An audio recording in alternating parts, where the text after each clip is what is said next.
பிரைஸ்லாம் எல்லாம் நல்லா இருக்கிறீங்களா? இன்னைக்கு உங்களுக்கு ஒரு கதை சொல்ல போகிறேன், கேட்குறீங்களா? ஒரு ஊரில் 2 நண்பர்கள் இருந்தாங்க. 2 நண்பர்கள் என்ன பண்ணுவாங்கன்னா, ஸ்கூலுக்கு போகும்போது சேர்ந்து தான் போவாங்க, விளையாட போனாலும் சேர்ந்து தான் போவாங்க. இப்படி இருக்கும்போது ஒரு நாள் அவங்க ஸ்கூல் விட்டுட்டு வீட்டுக்கு வந்த பிறகு என்ன பண்ணுறாங்க, விளையாடுறதுக்காக கிரவுண்டுக்கு போகிறாங்க. விளையாடி முடிச்சுட்டு திரும்பவும் அவங்க வீட்டுக்கு வராங்க. வர்ற வழியில் ஒரு தோட்டத்தை பார்க்குறாங்க. அது என்ன தோட்டம் அப்படின்னா, வெள்ளரிக்காய் தோட்டம். வெள்ளரிக்காய் தோட்டத்தில் நிறைய வெள்ளரிக்காய்கள் காய்ச்சிருந்துச்சு. இப்போ 2 நண்பர்களும் சொன்னாங்க, வெள்ளரிக்காய் பறிச்சுட்டு போகலாம் அப்படின்னு சொல்லி. அப்போ பார்த்தீங்கன்னா, இந்த வெள்ளரிக்காய் தோட்டம் இந்த நண்பர்கள் இவங்க 2 பேருடைய வெள்ளரிக்காய் தோட்டமும் கிடையாது, இது வேற ஒரு ஆளுக்கு தோட்டம். அப்போ அவங்க என்ன பண்ணுறாங்க, அந்த வெள்ளரிக்காய் தோட்டத்துக்குள்ளே இறங்கி தனக்கு வேண்டிய மட்டும் வெள்ளரிக்காய்களை பறிச்சுட்டு வராங்க.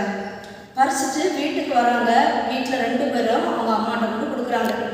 அப்போது ஒரு அம்மா அந்த வெள்ளரிக்காய் வாங்கின உடனே அவங்க சொல்கிறாங்க, இது உனக்கு எப்படிடா கிடச்சிது அப்படின்னு சொல்லி கேட்குறாங்க. அப்போ கேட்கும்போது இந்த தம்பி சொல்கிறாரு, அம்மா நாங்கள் வரும்போது ஒரு வெள்ளரிக்காய் தோட்டத்தை பார்த்தோம், அதுலேருந்து தான் பறிச்சுட்டு வந்தேன், நீங்கள் எதை எனக்கு குழம்பு வச்சு கொடுங்க அப்படின்னு சொல்லி கேட்குறான்.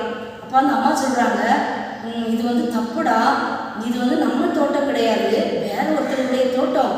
அவங்க கஷ்டப்படுறாங்க, அவங்க தான் அதுக்கு தேவையான காரியங்கள் உரம் கொடுக்குறாங்க, அதை பராமரிக்கிறாங்க, அதனால நீ ஏன்டா அதில் போய் எடுக்கிற, இது தப்புடா, இது பாவம் அப்படின்னு சொல்லி அந்த அம்மா சொன்னாங்க.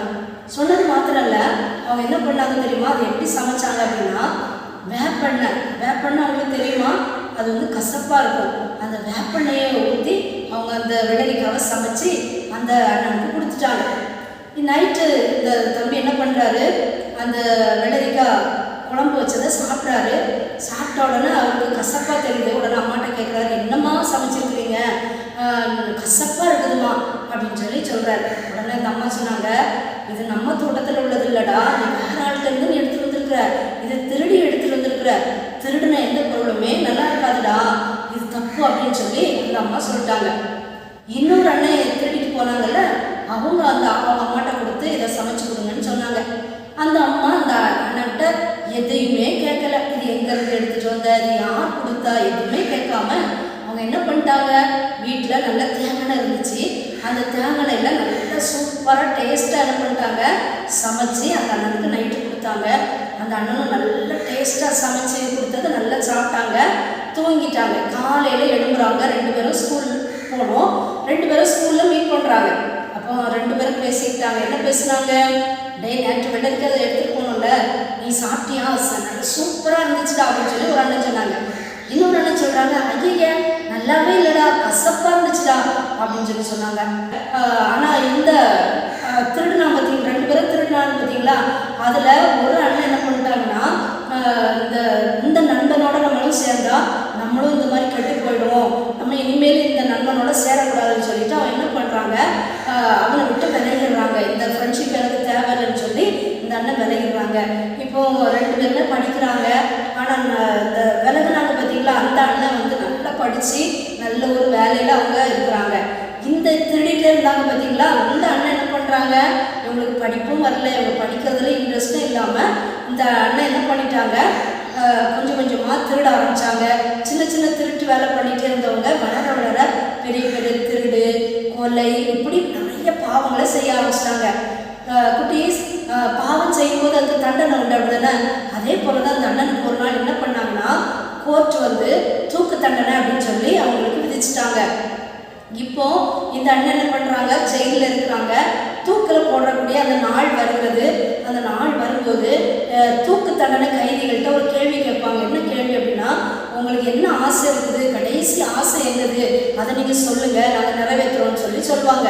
இதே போல் இந்த அண்ணன்கிட்ட போய் கேட்குறாங்க, உங்களுக்கு என்ன ஆசை இருக்குது, கடைசி ஆசை, அதை நீங்கள் சொல்லுங்கன்னு சொன்னோன்னே இந்த அண்ணன் என்ன சொன்னாங்க, எங்கள் அம்மாவை பார்க்கணும், எங்கள் அம்மாவை கூட்டிகிட்டு வாங்க அப்படின்னு சொல்லி. உடனே என்ன பக்கத்தில் இருந்தவங்க எல்லா போலீஸ் ஆஃபீஸர்லாம் என்ன சொன்னாங்க, எங்கள் அம்மாவை ரொம்ப நேசிக்கிறான் போல, அதனால தான் அம்மாவை கூப்பிட்டு வர சொல்கிறான் அப்படின்னு சொல்லிட்டு என்ன பண்ணாங்க, அம்மாவை கூட்டிகிட்டு வராங்க. இவங்க அம்மாவை பார்த்த உடனே அந்த அண்ணன் என்ன பண்ணாங்க, கட்டி பிடிக்கிற மாதிரி பிடிச்சாங்க. பிடிச்சி கொஞ்ச நேரத்தில் பார்த்தீங்கன்னா அவங்க அம்மா அப்படியே கீழே விழுறாங்க. கீழே விழ பார்க்கும்போது அவங்களுக்கு இந்த அண்ணன் என்ன பண்ணாங்க, கட்டி பிடிக்கும்போது அவங்க மூக்க முறுக்க கடிச்சிட்டாங்க. கடிச்சு அப்படி எடுக்கும்போது அந்த ரத்த வெள்ளத்தில் அந்த அம்மா கீழே விழுந்து அதில் இறந்துடுறாங்க. உடனே வேகமாக எல்லா ஆஃபீஸர்ஸும் ஓடி வராங்க.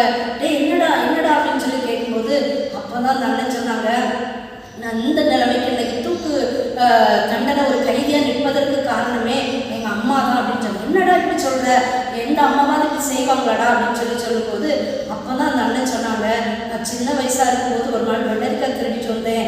அப்போ எங்கள் அம்மா அது தப்புன்னு எனக்கு சொல்லித்தரல. அவங்க என்ன பண்ணாங்க, நல்ல சூப்பராக தேங்காய் நிலை எனக்கு சமைச்சு கொடுத்தாங்க. இப்படி சின்ன சின்ன திருடுகள் நான் செய்ய ஆரம்பித்தேன். ஆனால் என்னோட கூட இருந்த ஒரு நண்பன் அவன் என்ன பண்ணான், வீட்டில் திருடி கொண்டு கொடுக்கும்போது அவங்க அம்மா அதை வேப்பெண்ணெயில் சமைச்சு கொடுத்தாங்க. திருடுறது பாவம் அப்படிங்கிறத சொல்லி கொடுத்தாங்க.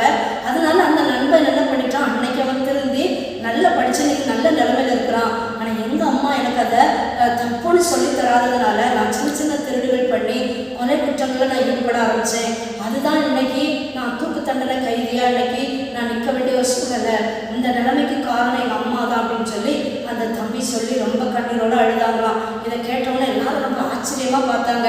ஆமா குட்டீஸ், உங்களுக்கும் கூட நீங்கள் ஸ்கூலுக்கு படிக்க போகிறீங்க, உங்களுக்கு நிறைய ஃப்ரெண்ட்ஸ் இருக்கலாம். ஆனால் அந்த ஃப்ரெண்ட்ஸ் எப்படிப்பட்டவங்க அப்படிங்கிறத நீங்கள் நல்லா யோசிச்சு பாருங்கள். உங்களை தப்பு பண்ணுறதுக்கு உங்களை தூண்டுறாங்களா, இல்லைன்னா உங்கள் கூட இருக்கிறவங்க தப்பு பண்ணுறாங்களா அப்படின்னு உங்களுக்கு தெரிஞ்சுன்னா நீங்கள் அந்த ஃப்ரெண்டை என்ன செஞ்சிடணும், அந்த ஃப்ரெண்ட்ஷிப் உங்களுக்கு தேவையில்லை, நீங்கள் அவங்கள விட்டு விலகிடணும்.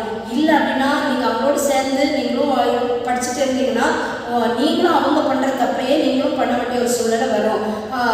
அது மாத்திரமல்ல, பெற்றோராகிய நீங்களும் என்ன செய்யணும்னா, நம்ம என்ன பண்ணணும்னா, பிள்ளைகள் சின்ன சின்ன தவறுகள் அவங்க அறியாமையினால, சின்ன பிள்ளைகள் அப்படிங்கிறதுனால சில தப்புகளை பண்ணுறது இயல்பு தான். அப்போ அந்த தவறுகளை பண்ணும்போது, அந்த சின்ன சின்ன தப்புகளை செய்யும் போதே நம்ம பெற்றோராகினா அதை தப்புன்னு பிள்ளைகளுக்கு சொல்லிக் கொடுக்கணும். அப்படி சொல்லிக் கொடுக்கும்போது சின்ன வயசுலேயே அவங்க என்ன பண்ணிடுவாங்க, அந்த தப்புகளை செய்யாமல் நல்ல பிள்ளைகளாக மனம் திரும்பி வாழ்கிறதுக்கு அது ஒரு வாய்ப்பாக இருக்கும். அந்த அம்மா என்ன செய்யலை, அதை தப்புன்னு சொல்லிக் கொடுக்கல, தப்பு அவங்க என்ன பண்ணிட்டாங்கன்னா என்கரேஜ் பண்ணுற மாதிரி பண்ணிட்டாங்க.